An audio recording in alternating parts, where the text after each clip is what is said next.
اور عقبہ بن عامر کی حدیث جو میں نے پڑھی ہے اس میں بھی وہ یہی فرماتے ہیں کہ میں نے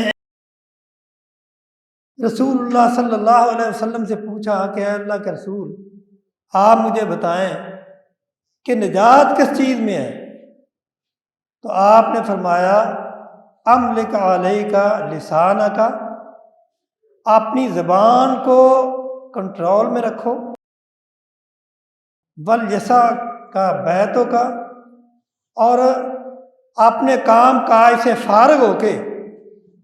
پھر تمہارا کام یہ ہونا چاہیے کہ تم اپنے گھر میں رہو، آوارہ گردی نہ کرو، وابکی علی خطیئتک، اور اگر کوئی غلطی ہو جائے اس کا اعتراف کر کے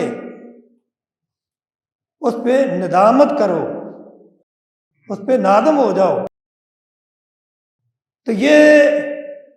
اگر تم یہ 3 کام کر لو گے تو تمہیں نجات مل جائے گی۔ یعنی